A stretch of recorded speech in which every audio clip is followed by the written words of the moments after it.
எப்படிடா மீனா வந்து பார்த்திங்கன்னா அந்த காசை வந்து அதுவும் 2,00,000 ரூபாய் எப்படி வந்து அவங்க திருப்பி வாங்க போகிறாங்க அப்படின்னு நான் ரொம்ப யோசிச்சுட்டு இருந்தேன். ஒரு சிறகடிக்க ஆசையே ரொம்ப ஆர்வமாக போயிட்டு இருந்தது பார்க்கறதுக்கு. ஆனால் மீனா வந்து சூப்பராக ஒரு பிளான் பண்ணாங்க. என்னென்னா, சீதாவை வந்து சிந்தாமணி கிட்ட பேச வைப்பாங்க. இந்த மாதிரி ஆர்டர் கொடுக்குற மாதிரி பேச வைப்பாங்க. ஓகேங்களா? அந்த வாய்ஸை ரெக்கார்ட் பண்ணி ஸ்ருதிக்கு போட்டு காட்டுவாங்க. ஸோ ஸ்ருதி தான் வந்து மிமிக்ரிலாம் பண்ணுவாங்கல்ல.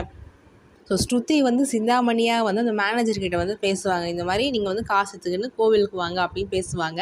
ஸோ சீதாவும் வந்து ஆர்டர் கொடுக்குற மாதிரி பேசி இந்த கோவிலுக்கு வாங்க அப்படின்னு கூப்பிடுவாங்க. அப்புறம் மீனா வந்து நான் ஒரு முக்கியமான ஆளுக்கு வந்து கால் பண்ணிட்டு வரேன்னு சொல்லும்போது யாருக்குன்னா அந்த மண்டப ஓனருக்கு வந்து கால் பண்ணுவாங்க. ஸோ அந்த கோவிலில் வந்து சிந்தாமணியும் மேனேஜரும் வந்து பேசுவாங்க. இந்த மாதிரி மீனாவுக்கு வந்து நம்ம ஏமாற்றணும்ல அந்த மாதிரிலாம் பேசும்போது அந்த ஓனர் வந்து கேட்டுருவார். அவள்லாம் முடிஞ்சு போச்சு. அது சூப்பராக மீனா வந்து மாட்டி விட்டுருவாங்க. ஸோ இதுக்கப்புறம் என்ன நடக்கும்னா, இந்த ஓனர் என்ன சொல்லுவார்னா, இந்த மாதிரி இனிமேட்டு நடக்க போகிற என் மண்டபத்தில் எல்லா கல்யாணத்துக்கும் நீ தான் வந்து டெக்கரேஷன் பண்ண போகிற அப்படின்னு நேற்று சொல்லலை, இன்றைக்கி சொல்லலாம். அதுவும் இதில் இன்னொரு விஷயம் என்னென்னா, முத்துவே இல்லாமல் முத்து வந்து அவர் பாட்னு சவாரியில் இருக்கார், அது ஃபாரின் சவாரியில் இருக்கார். ஸோ அது முத்துவே இல்லாமல் மீனா எவ்வளோ பண்ணதுன்றது இன்னும் வந்து பாராட்டுக்குரிய வேண்டிய விஷயம் தானே.